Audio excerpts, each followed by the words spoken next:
الحمد لله حمدا كثيرا طيبا مباركا عليه مباركا فيه كما يحب ربنا ويرضى جل جلاله عم نواله صلى الله تعالى عليه وعلى آله وأصحابه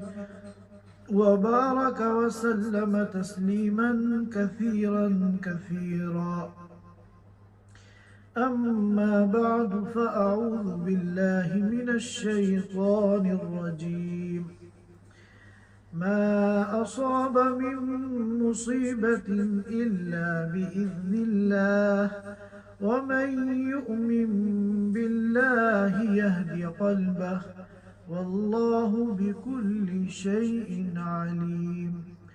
وأطيعوا الله وأطيعوا الرسول فإن توليتم فإنما على رسولنا البلاغ المبين. الله لا إله إلا هو وعلى الله فليتوكل المؤمنون. يا أيها الذين آمنوا إن من أزواجكم وأولادكم عدوا لكم فاحذروهم وإن تعفوا وتصفحوا وتغفروا فإن الله غفور رحيم. إنما أموالكم وأولادكم فتنة والله عنده أجر عظيم. فاتقوا الله ما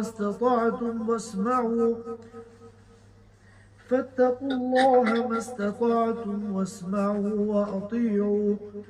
وأنفقوا خيرا لأنفسكم ومن يوق شح نفسه فأولئك هم المفلحون. إن تقرضوا الله قرضا حسنا يضاعفه لكم ويغفر لكم والله شكور حليم. عالم الغيب والشهادة العزيز الحكيم. صدق اللہ العظیم. حضرات سامعین کرام، میں نے آپ حضرات کے سامنے سورۃ التغابن کا دوسرا اور آخری رکوع تلاوت کیا ہے، جس میں اللہ تعالیٰ فرماتے ہیں ما اصاب من مصیبت الا باذن اللہ، کہ انسان کو جو بھی مصیبت پہنچتی ہے، چاہے کسی کافر کو کوئی مصیبت، کوئی پریشانی، کوئی آفت پہنچے یا کسی ایمان والے کو، الا باذن اللہ، وہ اللہ کے حکم سے اور اللہ کی مشیت سے پہنچتی ہے، کیونکہ اللہ تعالی کی مشیت اور اللہ کے ارادے کے بغیر پوری کائنات میں ایک پتا حرکت نہیں کر سکتا. تو یہ جو مصیبتیں انسانوں پہ آتی ہیں، ناگواریاں آتی ہیں، پریشانیاں آتی ہیں، بلائیں آتی ہیں، بیماریاں آتی ہیں، یہ بھی اللہ کی اجازت اور اللہ کی مشیت کے بغیر نہیں آ سکتے. لیکن پریشانیاں تو سب پر آتی ہیں، چاہے مومن ہو چاہے کافر ہو. اللہ والوں پر بھی آتی ہیں مصیبتیں، حتیٰ کہ انبیاء پر بھی مصیبتیں آئیں، پریشانیاں آئیں، بیماریاں آئیں. تو پریشانیوں کا آنا اور بیماریوں کا آنا، مصائب کا آنا، یہ تو سب کے لیے برابر ہے. ایمان والوں پر بھی آتی ہیں اور کافروں پر بھی آتی ہیں. لیکن فرق یہ ہے کہ جن لوگوں کا اللہ پر ایمان نہیں ہے، وہ ان پریشانیوں اور ان مصیبتوں میں بالکل بے بس ہو جاتے ہیں. لاچار ہو جاتے ہیں اور ان کی پریشانی، ان کا ٹینشن اور ان کی تکلیف جو ہے کئی گنا زیادہ ہو جاتی ہے، کیونکہ ان کے سامنے بالکل اندھیرا ہے، امید کی کوئی کرن نہیں ہے، خوشی کا کوئی امکان نہیں ہے۔ ان کے مقابلے میں جو ایمان والے ہیں، اور پھر ایمان کے بھی درجات ہیں، ایک عام مسلمانوں کا ایمان ہے، اور پھر اللہ والوں کا ایمان ہے، تقوی والوں کا ایمان ہے، صالحین کا ایمان ہے، انبیاء کا ایمان ہے، صحابہ کا ایمان ہے، تابعین کا ایمان ہے۔ تو جیسا ایمان کا مستوی ہوتا ہے اسی کے مطابق ایمان والوں کے لیے یہ پریشانیاں اور یہ مصیبتیں آسان ہو جاتی ہیں۔ کیوں؟ اس لیے کہ اللہ ایمان والا جو اللہ پر یقین رکھتا ہے وہ خوب اچھی طرح سمجھتا ہے کہ یہ جو میرے اوپر پریشانی آئی ہے، بلا آئی ہے، مصیبت آئی ہے، یہ اللہ کے حکم کے بغیر نہیں آئی۔ ما اصاب من مصیبت الا باذن اللہ، کہ اللہ کی اجازت کے بغیر، اللہ کے ارادے کے بغیر کوئی پریشانی اور مصیبت کسی پر نہیں آ سکتی۔ ایک تو عقیدہ ایمان والوں کا یہ ہے، اور دوسرا عقیدہ ایمان والوں کا یہ ہے کہ اللہ تعالی سے زیادہ بڑا ہمارے اوپر مہربان، ہمارے اوپر مشفق اور ہمارا خیر خواہ اور ہم سے محبت کرنے والا کوئی نہیں ہے۔ دنیا میں سب سے زیادہ محبت کرنے والے اور خیر خواہ جو ہوتے ہیں وہ ماں باپ ہوتے ہیں اپنی اولاد کے لیے۔ تو ماں باپ کی جو محبت ہے، خیر خواہی ہے اپنی اولاد کے لیے، اس سے کہیں زیادہ اللہ تعالیٰ کو محبت ہے اپنی مخلوق سے، اپنے بندوں سے۔ تو جب یہ دو باتیں ہم سوچیں گے تو ہمارا دل مطمئن ہو جائے گا کہ یہ جو کچھ ہوا ہے اللہ کے کرنے سے ہوا ہے، اور اللہ تعالیٰ ہمارا برا نہیں چاہتے، کیونکہ اللہ سے بڑا کوئی خیر خواہ ہمارا نہیں، لہذا یقیناً اس کے اندر کوئی حکمت ہے۔ یہ جو ایک ظاہری پریشانی ہے، مصیبت ہے، بیماری ہے، جاب چلی گئی ہے، کوئی دوسری پریشانی سامنے آ گئی ہے، یقیناً اللہ کی اس میں کوئی حکمت ہے اور کوئی مصلحت ہے۔ اور تیسرا عقیدہ ایمان والے کا یہ ہوتا ہے کہ جب کوئی مصیبت اللہ تعالیٰ اپنے کسی بندے کو دیتے ہیں تو اللہ یہ چاہتے ہیں کہ میرا بندہ اس پر صبر کرے اور اللہ کے فیصلے کے آگے اپنے کو سرنڈر کر دے کہ اللہ تو نے میرے لیے یہ فیصلہ کیا ہے، میں تیرے فیصلے پہ راضی ہوں۔ اب اس کو جب یہ معلوم ہوتا ہے کہ میرے اس صبر کرنے پر اللہ کے یہاں جو مجھے اجر ملے گا، اس اجر کی کوئی لمٹ نہیں ہے، تمام عبادتوں کا اجر متعین ہے، لیکن صبر ایسی عبادت ہے جس کا اجر ان لمٹ ہے، بے حساب ہے۔ قرآن کہتا ہے انما یوفی الصابرون اجرهم بغیر حساب، کہ صبر کرنے والوں کو جو اجر ملے گا وہ بے حساب ملے گا، ان لمٹ ملے گا۔ یہ ساری باتیں ایمان والا جب سوچتا ہے تو بڑی سے بڑی مصیبت اس کے لیے آسان ہو جاتی ہے۔ دیکھیے تکلیف ختم تو نہیں ہوتی، تکلیف کا ہونا یہ انسان کی بشریت ہے، بشریت کا تقاضا ہے، انسان کی فطرت کا تقاضا ہے کہ جب ناگوار حالات آتے ہیں تو وہ پریشان ہوتا ہے، تکلیف ہوتی ہے، لیکن جب وہ اپنے اس عقیدے کی بنیاد پر اپنے ایمان کی بنیاد پر ان تمام باتوں کو سوچتا ہے تو تکلیف اس کے لیے آسان ہو جاتی ہے، بالکل برائے نام رہ جاتی ہے۔ وہ یہ سمجھتا ہے کہ دنیا تو 4 دن کی ہے، ختم ہو جائے گی، لیکن اللہ کے اس فیصلے پر اگر میں صبر کروں گا، اللہ کے فیصلے پہ میں سر تسلیم خم کروں گا،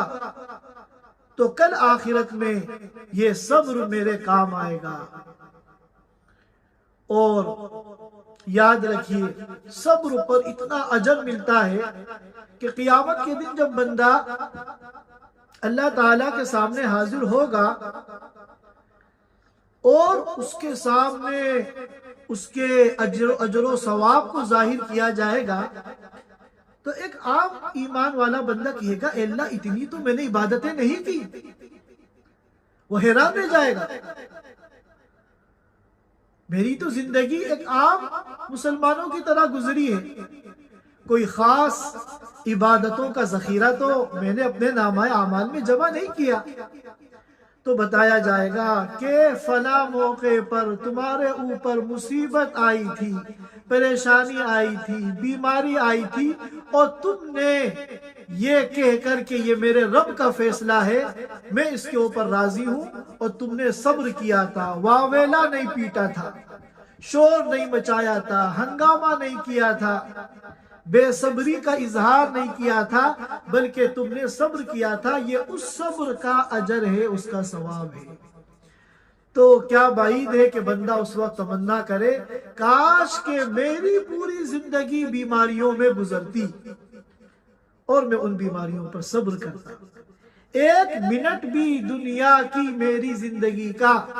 بغیر بیماری کے نہ گزرتا، اتنا اجر مل رہا ہے صبر پر۔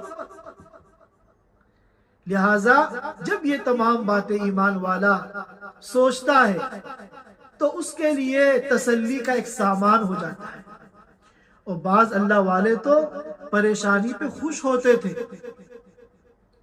کہ اس پر ہم صبر کریں گے اور آخرت میں بے پناہ اجر و ثواب کے مستحق بنیں گے۔ وہ الگ بات ہے کہ ہمیں اللہ تعالیٰ نے اپنے رسول صلی اللہ علیہ وسلم کے ذریعے جو تعلیم دی ہے وہ یہ ہے کہ ہم اللہ سے عافیت مانگیں، صبر کے اجر و ثواب کو دیکھ کر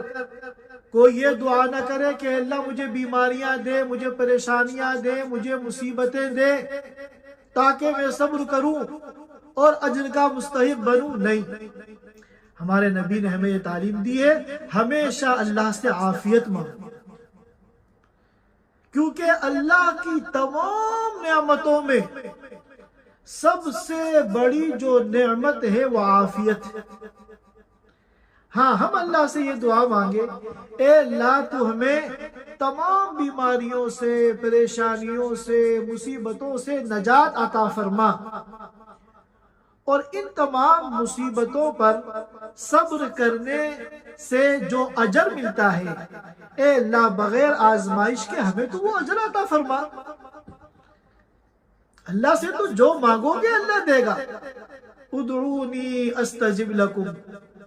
مجھ سے جو مانگو گے میں دوں گا۔ لہذا ہم اللہ تعالیٰ سے اجر و ثواب مانگیں مگر مصیبت اور پریشانی نہ مانگیں، ہمارے نبی نے اس کی تعلیم ہمیں نہیں دی۔ اب آگے اللہ فرما رہے ہیں وَمَن يُؤْمِن بِاللَّهِ يَهْدِ قَلْبَهُ، کہ اب مصیبت تو سب پر آتی ہے اور اللہ کے حکم سے آتی ہے، پھر جو وَمَن يُؤْمِن بِاللَّهِ، جو اللہ پر ایمان رکھتے ہیں اور جو عقیدے میں نے بیان کیے ہیں ان عقیدوں کا وہ استحضار رکھتے ہیں، تو یہدی قلبہ، تو اللہ تعالیٰ ان کے قلب کو صبر و رضا کی رہنمائی کر دیتے ہیں، ان کے لیے صبر آسان ہو جاتا ہے اور اللہ کے فیصلے پہ راضی ہونا ان کے لیے آسان ہو جاتا ہے۔ اور اگر بتقاضۂ بشریت اس تکلیف، اس پریشانی پہ انہیں کوئی تکلیف ہے، رنج ہے، غم ہے، تو وہ زیادہ نہیں ہوتا بلکہ قابل برداشت ہو جاتا ہے۔ واللہ بکل شیء علیم، اللہ تعالیٰ ہر چیز کو خوب جانتا ہے، کس کے دل میں صبر ہے اور کس کے اندر بے صبری ہے، کس کے دل میں اللہ کے فیصلے پہ تسلیم اور رضا ہے اور کس کے دل میں ناگواری ہے، سب اللہ تعالیٰ اچھی طرح جانتے ہیں۔ فرمایا کہ وَأَطِيعُوا اللَّهَ وَأَطِيعُوا الرَّسُولَ، اللہ کی اطاعت کرو اور رسول کی اطاعت کرو۔ فَإِن تَوَلَّيْتُمْ فَإِنَّمَا عَلَى رَسُولِنَا الْبَلَاغُ الْمُبِينُ، اگر تم روگردانی کرو گے، اگر تم اللہ اور اس کے رسول کی تعلیمات سے منہ موڑو گے تو یاد رکھو اس میں نبی کا کوئی نقصان نہیں ہے، اللہ کے رسول کا کوئی نقصان نہیں ہے، اس میں نقصان صرف اور صرف تمہارا ہے، کیونکہ رسول جو ہے وہ تمہاری ہدایت کا مکلف نہیں ہے، ہدایت تو اللہ کے ہاتھ میں ہے۔ رسول تو صرف اس بات کا مکلف ہے کہ اللہ کے پیغام کو صاف صاف انسانیت تک پہنچا دے، وہ تو اللہ کی رسالت کو، اللہ کے میسج کو، اللہ کے پیغام کو، اللہ کے دین کو پہنچا کر بری ذمہ ہو جائیں گے۔ اب اگر ان باتوں کو تم نے نہیں مانا اور اللہ اس کے رسول کی اطاعت نہیں کی تو نقصان صرف اور صرف تمہارا ہوگا۔ فَإِنَّمَا عَلَى رَسُولِنَا الْبَلَاغُ الْمُبِينُ، تو یاد رکھو رسول کے ذمے تو صرف صاف صاف اللہ کے پیغام کو پہنچانا ہے، لہٰذا اگر تم نے اطاعت نہیں کی، بات نہیں مانی، تو اس میں رسول کا کوئی نقصان نہیں ہے۔ اللہ لا الہ الا ہو، اللہ کی وہ ذات ہے کہ جس کے سوا کوئی معبود نہیں۔ وَعَلَى اللَّهِ فَلْيَتَوَكَّلِ الْمُؤْمِنُونَ، اور ایمان والوں کو چاہیے کہ صرف اللہ کی ذات پر بھروسہ کرے، اسباب پر کوئی بھروسہ نہیں، اسباب اختیار ضرور کریں کیونکہ اللہ کا حکم ہے، لیکن بھروسہ صرف اللہ تعالیٰ کی ذات پر کرنا ہے۔ اس کے بعد فرماتے ہیں یا ایھا الذین آمنوا ان من ازواجکم و اولادکم عدوا لکم فاحذروہم، اے ایمان والو، تمہاری بعض بیویاں اور تمہارے بعض بچے تمہارے دشمن ہیں، یعنی تمہارے دین کے دشمن ہیں۔ فَاحْذَرُوهُمْ، لہذا ان سے محتاط رہو، یعنی ان کے شر سے بچو۔ دنیا کی زندگی میں کیا ہوتا ہے کہ بہت سے ہمارے دین کے کام اور بہت سے اللہ کو راضی کرنے والے کام بندہ کرنا چاہتا ہے، لیکن اس کی بیوی اور اس کے بچے رکاوٹ بنتے ہیں۔ اللہ کے حکموں کو پورا کرنے میں یہ بیوی اور بچے رکاوٹ بنتے ہیں، لیکن ساری بیویاں ایسی نہیں ہوتی اور سارے بچے ایسے نہیں ہوتے، بعض ہوتے ہیں۔ اسی لیے قرآن نے من کا لفظ استعمال کیا، یہ من تبعیضیہ ہے کہ بعض بیویاں اور بعض بچے ایسے ہیں جو تمہارے دین کے دشمن ہیں، ان کی خواہشات کو پورا کرنے میں، ان کے مطالبات کو پورا کرنے میں نہ جانے کتنے اللہ کے حکموں کو تمہیں توڑنا پڑتا ہے۔ لہذا اپنی نجی زندگی میں، اپنی گھریلو زندگی میں ہمیں اس بات میں احتیاط کرنی ہے کہ اپنی بیوی اور بچوں کی خواہشات کو پورا کرنے کے چکر میں ہم کہیں اللہ کے حکموں کو تو نہیں توڑ رہے، بہت سے معاصی اور گناہوں کے اندر تو مبتلا نہیں ہو رہے ہیں۔ لہٰذا ہم لوگوں کو چاہیے کہ اپنی فیملی کی جائز خواہشات کو تو پورا کریں، لیکن ان کی جو ناجائز خواہشات ہیں یا ان کی ایسی خواہشات جو فی نفسی ہی جائز ہے مگر ان کی وجہ سے اللہ کے حکموں کو توڑنا پڑ رہا ہے، نمازوں میں کوتاہی ہو رہی ہے، زکوٰۃ دینے میں کوتاہی ہو رہی ہے، حج کرنے میں تاخیر ہو رہی ہے، روزوں میں سستی ہو رہی ہے، خیر کے کاموں میں غفلت ہو رہی ہے، تو اس میں ہم لوگوں کو محتاط رہنا چاہیے۔ جو بیویاں اور جو بچے دین کے کاموں میں معاون بنتے ہیں، اللہ کی بہت بڑی نعمت ہے۔ انما الدنیا متاع، کہ دنیا ایک سامان ہے، وَخَيْرُ مَتَاعِهَا الْمَرْأَةُ الصَّالِحَةُ، اور سب سے دنیا کا اعلیٰ جو سامان ہے وہ نیک بیوی ہے۔ نیک بیوی وہ ہے جو خود بھی دین پر چلتی ہے اور اپنے شوہر کو بھی دین پر چلنے کے اندر معاون بنتی ہے۔ اس کے بعد فرمایا وَإِن تَعْفُوا وَتَصْفَحُوا وَتَغْفِرُوا فَإِنَّ اللَّهَ غَفُورٌ رَحِيمٌ۔ اب آپ یہاں دیکھیے کہ قرآن کا اسلوب اور قرآن کی حکمت، کہ ابھی حکم دیا ہے کہ تمہاری بعض بیویاں اور تمہارے بچے تمہارے دین کے دشمن ہیں، ان کے شر سے بچو، تو یہ ایک سخت بات ہے۔ اب کہیں ایسا نہ ہو کہ کوئی ناسمجھ ڈنڈا لے کے کھڑا ہو جائے اور اپنے گھر میں ڈنڈوں کا انتظام کر لے کہ جیسے ہی میری بیوی نے یا کسی بچے نے ناجائز اپنی خواہش کا اظہار کیا یا اللہ کے کسی حکم کو، کسی فریضے کو پورا کرنے میں رکاوٹ بنا، تو یہ ڈنڈا تیار ہے، وہیں جو ہے پٹائی شروع ہوئی۔ تو قرآن نے فوراً اس قسم کی نامناسب حالات کا علاج کیا، فرمایا کہ وَإِن تَعْفُوا وَتَصْفَحُوا وَتَغْفِرُوا فَإِنَّ اللَّهَ غَفُورٌ رَحِيمٌ۔ ظاہر ہے کہ ناجائز خواہشات کا مطالبہ کر کے یا دین کے کاموں میں رکاوٹ بن کے، یہ اللہ تعالیٰ اس کے رسول کی طرف سے غفلت کا سبب بن کے اگر وہ توبہ کر لیں تو فرمایا کہ وَإِن تَعْفُوا، اگر تم ان کو معاف کر دو، وَتَصْفَحُوا، ان کو درگزر کر دو، وَتَغْفِرُوا، اور ان کو بخش دو، یعنی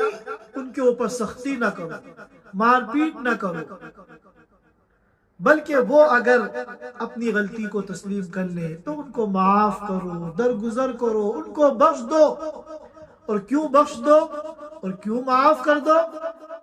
کیونکہ کل تمہیں بھی اللہ کے سامنے کھڑا ہونا ہے۔ یہ تمہارے بیوی بچے چاہے کتنے نالائق ہو مگر یہ اللہ کے بندے ہیں، یہ اللہ کی مخلوق ہے، اور اللہ تعالیٰ کو اپنے بندوں سے پیار ہے۔ الخلق عیال اللہ، لہٰذا کل تمہیں بھی ضرورت پڑے گی جب تم اللہ کے سامنے کھڑے ہوگے اور تمہارے ایک ایک عمل کا وہاں حساب کتاب ہوگا۔ فرمایا فَإِنَّ اللَّهَ غَفُورٌ رَحِيمٌ، کہ اگر تم اپنے بیوی بچوں کو معاف کرو گے، درگزر کرو گے، بخش دو گے، تو یاد رکھو یہ تمہارے کام آئے گا۔ فَإِنَّ اللَّهَ غَفُورٌ رَحِيمٌ، اللہ تعالیٰ بڑا مغفرت کرنے والا، رحم کرنے والا ہے۔ جہاں اللہ تعالیٰ تمہارے ان بیوی بچوں کو معاف کرے گا، وہاں کل جب تم اللہ کے سامنے کھڑے ہو کے حساب کتاب دو گے تو یہ اللہ کے بندوں کو معاف کرنا تمہارے وہاں کام آئے گا، اور اس کی وجہ سے اللہ تعالیٰ تمہیں معاف کرے گا۔ اس آیت مبارکہ کی روشنی میں بعض سلف صالحین نے فرمایا کہ اس آیت سے معلوم ہوا کہ اگر کسی کے بیوی اور بچے گنہگار ہیں تو اس وجہ سے ان سے بیزار نہیں ہونا چاہیے، ان سے نفرت نہیں کرنی چاہیے، ان سے لا تعلقی نہیں کرنی چاہیے، بلکہ محبت کے ساتھ، خیر خواہی کے ساتھ، حکمت کے ساتھ ان کو صحیح راستے پر لانے کی کوشش کرنی چاہیے۔ ادعو الى سبیل ربک بالحکمہ، حکمت کے ساتھ، محبت کے ساتھ، خیر خواہی کے ساتھ ان کو صحیح راستے پہ لانے کی کوشش کرنی چاہیے۔ اب اگر کسی بھی درجے میں حد اعتدال کے اندر رہ کر کوئی سختی یا لا تعلقی وہ مفید سمجھتا ہے کہ اس سے ان کی تربیت پہ اثر پڑے گا، تو اعتدال میں رہتے ہوئے بقدر ضرورت یہ طریقہ بھی اختیار کیا جا سکتا ہے، اس کی اجازت ہے۔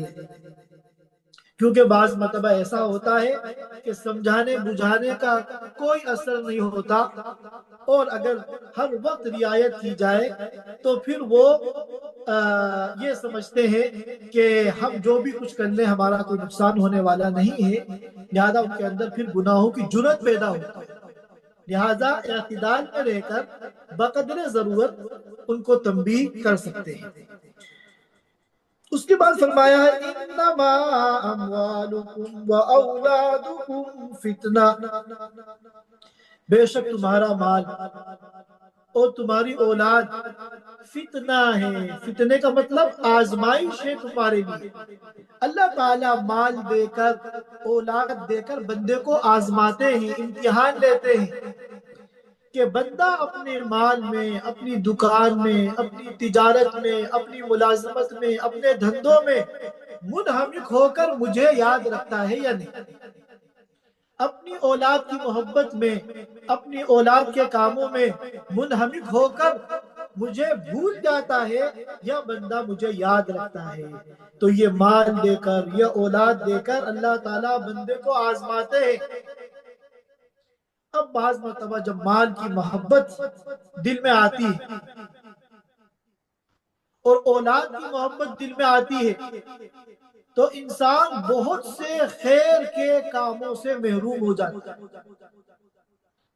اب خیر کا تقاضا سامنے آیا، اللہ کے راستے میں اللہ کی رضا کے لیے خرچ کرنے کا تقاضا سامنے آیا، جس کی فضیلت سے قرآن و حدیث بھرے ہوئے ہیں، مگر مال کی محبت میں وہ یہ سوچ رہا ہے کہ 500,000 ریال اگر میں اس دینی تقاضے پر خرچ کر دوں گا تو میرا جو بینک بیلنس ہے یا میری جو جمع پونجی ہے اور میرا جو اثاثہ ہے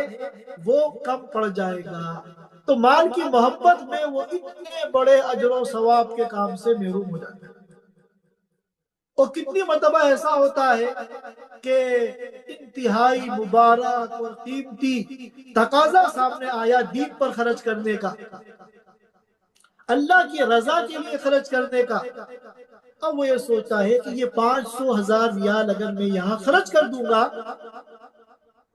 تو اس سے کہیں زیادہ اچھا ہے کہ میں 500 یا 1000 ریال کی اپنی بیوی بچوں کے لیے شاپنگ کرا دوں گا، وہ خوش ہو جائیں گے۔ تو یاد رکھیے کہ مال بھی دینے والے اللہ ہیں اور یہ اولاد بھی دینے والے اللہ ہیں، لہٰذا مال کی محبت میں، اولاد کی محبت میں ہمیں خیر کے کاموں میں پیچھے نہیں ہٹنا چاہیے۔ ہم یہ سمجھتے ہیں کہ اگر ہم دینی تقاضے پر خیر کے کام میں کہیں خرچ کر دیں گے تو اس سے ہمارا مال کم ہو جائے گا یا ہمارے بچوں کی خوشحالی متاثر ہو جائے گی، تو یہ ہمارا بہت بڑا دھوکہ ہے۔ حقیقت کیا ہے وہ اللہ تعالیٰ اگلی آیتوں میں اس کے بارے میں بتائے۔ تو فرمایا انما اموالکم و اولادکم فتنہ، تمہارے مال، تمہاری اولاد فتنہ ہے، یعنی آزمائش کی چیز ہے۔ واللہ عندہ اجر عظیم، اب اگر کوئی اس آزمائش میں کامیاب ہو جاتا ہے اور مال کی محبت میں، اولاد کی محبت میں منہمک ہو کر وہ اللہ کو نہیں بھولتا، اللہ کی عبادت میں، اللہ کی اطاعت میں کوئی کمی نہیں کرتا، بلکہ ہمیشہ اللہ کے حکموں کو یاد رکھتا ہے، اللہ کے حکموں کو اپنی نگاہوں کے سامنے رکھتا ہے، پہلے اللہ کے حکموں کو پورا کرتا ہے، بعد میں اپنے مال اور اپنی اولاد کو دیکھتا ہے۔ تو فرماتے ہیں واللہ عنہ اجر عظیم، ایسے لوگوں کے لیے اللہ کے نزدیک بہت بڑا اجر ہے۔ پھر فرمایا اللہ تعالیٰ نے فاتقوا اللہ ما استطعتم، جتنا ہو سکے اللہ سے ڈرو، تقوی اختیار کرو۔ در حقیقت جب قرآن کی یہ آیت نازل ہوئی تھی، یا ایہا الذین آمنوا اتقوا اللہ حق تقاتہ، کہ اے ایمان والو اللہ سے ایسا ڈرو، اللہ کا تقوی ایسا اختیار کرو جیسا کہ تقوی کا حق ہے، یعنی تقوی کا وہ لیول اور تقوی کا وہ مستوی جو اللہ کے یہاں مطلوب ہے، اس تقوی کو اختیار کرو۔ تو صحابہ کرام پریشان ہو گئے، ان کے پسینے چھوٹ گئے کہ ایسا تقوی اختیار کرنا جس کا ہمیں یہاں مکلف بنایا جا رہا ہے، یہ تو بڑا مشکل کام ہے، کیونکہ کامل تقوی تو یہ ہے کہ ہم کوئی بھی گناہ نہ کریں، حالانکہ ہم سے کتنے گناہ ہو جاتے ہیں۔ تو صحابہ کرام نے اپنی اس پریشانی کا اظہار کیا اللہ کے رسول صلی اللہ علیہ وسلم کی خدمت میں۔ تو پھر قرآن میں کئی جگہ یہ مضمون آیا ہے، چنانچہ یہاں بھی آیت ہے فاتقوا اللہ ما استطعتم، جتنا ہو سکے اللہ کا تقوی اختیار کرو، کیونکہ لا یکلف اللہ نفسا الا وسعها، اللہ کسی بھی انسان کو اتنا ہی مکلف بناتے ہیں جو اس کے بس میں ہوتا ہے، لہذا جتنا تمہارے بس میں ہو، مستطاعتم، جتنا تم سے ہو سکے تم تقوی اختیار کرو۔ پھر اگر تم سے کچھ اونچ نیچ ہو جائے، کچھ کمی کوتاہی ہو جائے، تو توبہ کا دروازہ کھلا ہوا ہے، استغفار کا آپشن ہر وقت موجود ہے، اللہ تعالیٰ کے سامنے توبہ کر کے استغفار کر کے اس کو معاف کرا دو۔ پھر فرمایا وَاسْمَعُوا وَأَطِيعُوا وَأَنفِقُوا خَيْرًا لِأَنفُسِكُمْ، اور سنو اللہ کے حکم کو، وَأَطِيعُوا، اور ان کو مانو، وَأَنفِقُوا، اور اللہ کے راستے میں خرچ کرو، خَيْرًا لِأَنفُسِكُمْ، یہ تمہارے لیے بہتر ہے، دنیا میں بھی اس میں تمہارے لیے خیر اور برکت ہے، اور آخرت میں بھی یہ تمہاری نجات کا ذریعہ اور نجات کا سبب ہے۔ اور پھر فرمایا وَمَن يُوقَ شُحَّ نَفْسِهِ فَأُولَئِكَ هُمُ الْمُفْلِحُونَ، جو اپنے نفس کے لالچ سے محفوظ ہو جائے گا، فَأُولَئِكَ هُمُ الْمُفْلِحُونَ، تو یہی لوگ کامیاب ہیں۔ سارا جو جھگڑا ہے وہ اس نفس کا ہے، نفس بڑا لالچی ہے، بڑا خواہشات کا پٹارا ہے، اس کو کنٹرول کر لو، اس کی لالچ کو کنٹرول کر لو، تو پھر پورا دین تمہارے لیے آسان ہے۔ فَأُولَئِكَ هُمُ الْمُفْلِحُونَ، جو اپنے نفس کو کنٹرول کرنے میں، نفسانی خواہشات اور نفسانی لالچ کو کنٹرول کرنے میں کامیاب ہو جائے گا، تو کامیابی اس کا قدم چومے گی۔ اسی لیے بعض سلف صالحین نے کہا کہ جنت کا راستہ تو بہت ہی مختصر ہے، صرف 2 قدم کا راستہ ہے جنت کا۔ پہلا قدم اپنے نفس کے اوپر رکھو، اسے کچل دو، اگلا جو قدم ہوگا تمہارا وہ جنت کے اندر ہوگا۔ اللہ تعالیٰ نفس کے ساتھ ہماری اس کشمکش کے اندر ہماری مدد فرمائے اور ہم سب کو کامیابی عطا فرمائے۔ آگے فرمایا ان تقرضوا اللہ قرضا حسنا یضاعفہ لکم ویغفر لکم، وہ جو اس سے پہلے بات کہی گئی تھی کہ مال اور اولاد کی محبت میں بخیل نہ ہو جانا، کنجوس نہ ہو جانا، اللہ کے راستے میں خرچ کرنے کے جو مواقع آئے ان کو مس نہ کرنا، اور یہ مت سمجھنا کہ اگر میں نے اس دینی تقاضے پہ پیسہ لگا دیا تو میرا مال کم ہو جائے گا یا میرے بچوں کی خوشیاں کم ہو جائیں گی، یہ مت سوچنا، بلکہ جو تم اللہ کی رضا کے لیے دینی تقاضے پر خرچ کرتے ہو یہ در حقیقت تم اللہ کو قرض دیتے ہو۔ اچھا، قرض بندہ آسانی سے وہاں دے دیتا ہے جہاں اس کو واپسی کا یقین ہو، اور جہاں قرض کی واپسی کا یقین نہ ہو وہاں دینا اس کے لیے مشکل ہوتا ہے۔ تو اللہ تعالیٰ فرما رہے ہیں ان تقرضوا اللہ، اگر تم اللہ کو قرض دو گے یعنی اللہ کے لیے دینی تقاضوں پہ خرچ کرو گے، اگر تم اللہ کو قرض حسن دو گے، ان تقرضوا اللہ قرضا حسنا، اگر تم اللہ تعالیٰ کو اچھے طریقے سے قرض دو گے، اچھا طریقہ کیا ہوتا ہے؟ دکھلاوا نہ ہو، ریاکاری نہ ہو، نام و نمود نہ ہو، اور جس کو آپ دے رہے ہیں آپ اس کو ذلیل کر کے اس کو حقیر سمجھ کے نہ دیں۔ آج کل 4 کمبل سردیوں میں غریب کو دیے جاتے ہیں اور فوٹو کھنچوا کر ساری دنیا میں اس کی تشہیر کی جاتی ہے۔ صدقہ تو اس طرح دو حدیث میں آتا ہے کہ لا تعلم شمالہ ما تنفق یمینہ، یا لا تعلم یمینہ ما تنفق شمالہ، کہ دائیں ہاتھ سے اگر دیا ہے تو بائیں ہاتھ کو نہ پتا چلے۔ آج اگر ہم کوئی خیر کا کام کرتے ہیں، سماجی کام کرتے ہیں، غریبوں کی مدد کرتے ہیں تو سوشل میڈیا پہ اس کا ایسا آپا پیٹتے ہیں اور اتنی تشہیر کرتے ہیں کہ اخلاص تو بالکل ہی ختم ہو جاتا ہے۔ تو فرمایا کہ اللہ کو جو قرض دو قرض حسن، اس طریقے سے جو اللہ کو مطلوب ہے، اللہ کو پسند ہے، ریاکاری اور نام و نمود و دکھلاوے کے لیے نہیں، یضاعف لکم، تو اللہ تعالیٰ کئی گنا تم کو زیادہ دے، صرف وہی نہیں ملے گا بلکہ پروفٹ کے ساتھ جتنا دو گے اس سے کئی گنا زیادہ اللہ دے گا۔ 700 گنا تک کے الفاظ ہیں، اور بعض علماء نے کہا کہ وہ بھی حد نہیں ہے، اس سے زیادہ بھی اللہ دے سکتے ہیں۔ وَيَغْفِرْ لَكُمْ، یہ تو دنیا میں اللہ دیں گے، اور آخرت میں اللہ اس کے بدلے میں تمہارے گناہوں کو معاف کریں گے۔ واللہ شکور حلیم، یاد رکھو اللہ کی 2 خاص صفات ہیں۔ شکور، جو نیک کام کرتا ہے، اچھے کام کرتا ہے، اللہ کے راستے میں خرچ کرتا ہے، اللہ اس کے بڑے قدردان ہیں۔ شکور کے معنی قدردان، اللہ اس کی نیکی کو ضائع نہیں کرتے۔